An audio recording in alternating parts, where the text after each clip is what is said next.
Hi friends, జై శ్రీ కృష్ణ. ఎలా ఉన్నారు? మీరందరూ బాగుండాలని కోరుకుంటూ నేను మీ Kalavathi. Welcome to Ammu amazing. మరి మేము ఎక్కడికి వెళ్తున్నాం అనుకుంటున్నారా? ఈ రోజు నేను మాతో పాటు మీకు నార్త్ అండమాన్ డిగ్లీపూర్ దుర్గా పూజలను చూపించబోతున్నాను. ఇక్కడైతే చాలా వైభవంగా మరియు ఎంతో సందడగా ఉత్సాహంగా పూజలు అయితే జరుగుతాయండి. మీరు కూడా మాతో పాటు ఈ పూజలని చూస్తూ ఎంజాయ్ చేయండి. మరి ఇక్కడ లైట్ అండ్ డెకరేషన్ చూస్తున్నారు కదా, ఎంతో అద్భుతంగా అయితే చేస్తున్నారు. మరి మేమైతే మా పాపకు 3 years ఉన్నప్పుడు దుర్గా పూజను చూడడానికి వచ్చామండి డిగ్లీపూర్. మళ్ళీ ఇప్పుడైతే వచ్చాము. ఇప్పుడు మా పాపకి 8+ years అవుతుంది. అప్పుడు వచ్చాము కానీ మా పాపకి ఏమీ గుర్తులేదండి. ఇప్పుడైతే చాలా ఎంజాయ్ చేస్తుంది. మా నైబర్స్ మరియు మేము కలిసి వెళ్ళామండి. వాళ్ళైతే వచ్చి నికోబారీస్ అండి. వాళ్ళు కూడా మాతో ఈ డిగ్లీపూర్ పూజలని చూడడానికి అయితే వచ్చారండి. ఇక్కడ ఆ దుర్గాదేవి అమ్మవారిని చాలా అందంగా అయితే అలంకరించున్నారండి. మీరు కూడా మాతో పాటు దర్శనం చేసుకోండి. ఇక్కడ ఫుడ్ స్టాల్స్ మరియు టాయ్ షాప్స్ చాలా అద్భుతంగా అయితే ఈ అరేంజ్మెంట్లన్నీ చేసున్నారు. మరి మా ఆయన మాటల్లోనే ఆలకించండి. ఇకపై ఇక్కడ చాలా వెరైటీస్ ఫుడ్ స్టాల్స్ మరియు పిల్లలు ఆడుకోవడానికి టాయ్స్ షాప్స్ మరియు డెకరేటివ్ షాప్స్ కూడా చాలా రకాలుగా ఉన్నాయండి. ఎవరికి అనుకూలంగా వాళ్ళకి తగ్గట్టుగా కొనుక్కునేందుకు వాళ్ళకు అనుకూలంగా ఉండే రేట్స్ కూడా ఉంటాయి. ఇక్కడ తక్కువ రేట్లో కూడా దొరుకుతుంది, మరి ఎక్కువ రేట్లో కూడా టాయ్స్ డెకరేటివ్ సామాన్స్ అన్నీ ఉంటాయి. మరియు ఫుడ్డింగ్ స్టాల్స్ అన్నారా, ఎన్నో రకాల స్వీట్ ఐటమ్స్ స్వయంగా ఇక్కడే తయారు చేసి పెడుతున్నారు. మరి పూజకి వచ్చిన వాళ్ళు ఇది ఒక మేళాగా కూడా దీన్ని తీసుకొని ఎంతో ఆనందంగా ఉత్సాహంగా ఈ పూజలను చూస్తారు. ఈ దుర్గా పూజ జరిగిన రోజులు ఇక్కడ కల్చరల్ ఈవెంట్స్ కూడా జరుగుతాయి. దాంట్లో డ్యాన్స్ కాంపిటీషన్, సింగింగ్ కాంపిటీషన్ మరియు డ్రామా కాంపిటీషన్స్ ఉంటాయండి. కాంపిటీషన్స్తో పాటు సరదాగా కూడా ఎన్నో రకాల ఈవెంట్స్ ప్రోగ్రామ్స్ కూడా ఇక్కడ జరుపుతారు. అండమాన్లో నార్త్ అండమాన్ డిగ్లీపూర్ దుర్గా పూజ చాలా ఫేమస్ అండి. ఎందుకంటే ఇక్కడ మోస్ట్లీగా ఎక్కువ క్వాంటిటీలో బెంగాలీస్ ఉన్నారు కాబట్టి వాళ్ళు ఎక్కువగా నమ్మి కొలిచేది ఆ తల్లి దుర్గాదేవినే కాబట్టి వాళ్ళు ఈ పూజని ఎంతో గ్రాండ్గా వైభవంగా చేస్తారు.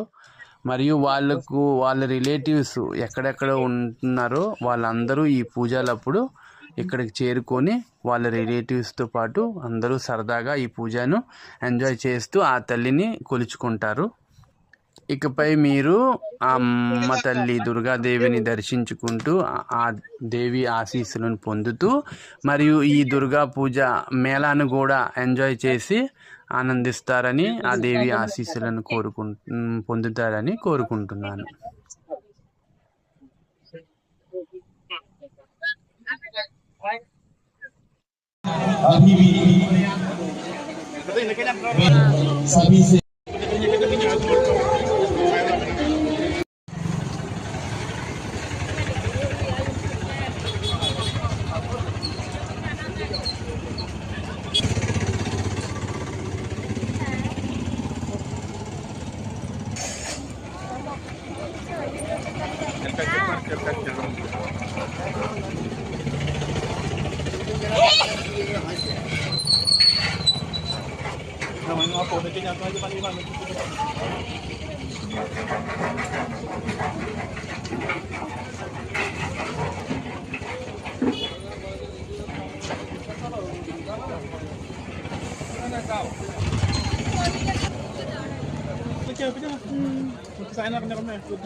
टॉय शॉप लेके गए अंदर।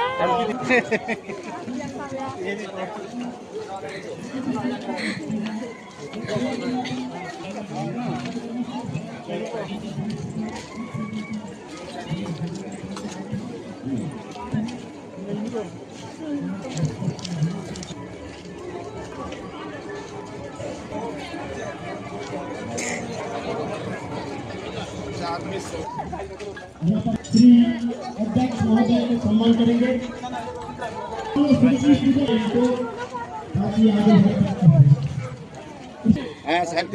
हमारे डीएसपी साहब उनकी स्वागत करेंगे हमारे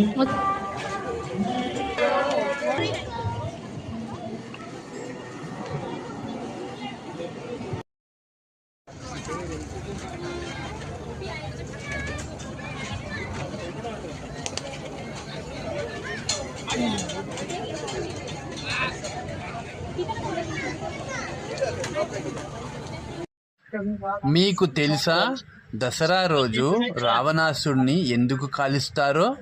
ఇతిహాసం చెబుతుంది, రావణాసుడు ఒక మహా విద్వానుడు మరియు ఎంతో ప్రసిద్ధి పొందిన భక్తుడు, శివభక్తుడు.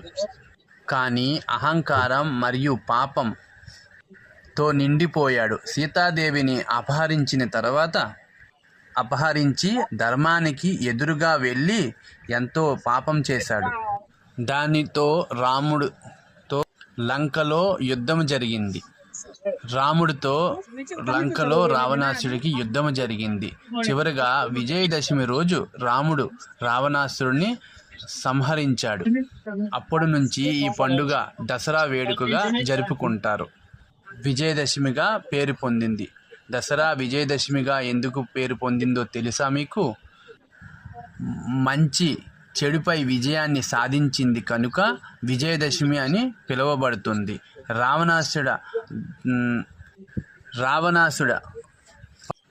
రావణాసుడు పటాన్ని తగలబెట్టడం అంటే చెడుని తగలబెట్టి మంచిని గెలిపించడం. అధర్మంపై ధర్మం గెలుపుని సందేశంగా మనం ప్రతి సంవత్సరం ఈ విజయదశమిని జరుపుకుంటాము. మరియు ఇదే విధంగా రావణాసుడి పటాన్ని తగలబెట్టి ఈ మొత్తం సమాజాన్ని తెలియజేస్తాము ఈ విజయదశమి కథని. ఈ విజయదశమి దుర్గాదేవి పూజలో ఈ నాటక రంగాన్ని చూపిస్తున్నారు.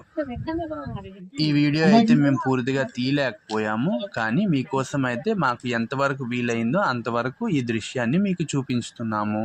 చూసి మీరు కూడా ఈ కథని తెలుసుకుంటారని మనవి చేసుకుంటున్నాం. ఓకే ఫ్రెండ్స్, మీరు ఈ కథని తెలుసుకున్నారని ఆశిస్తూ ఓకే ఫ్రెండ్స్, మరో వీడియోలో మళ్ళీ కలుసుకుందాం.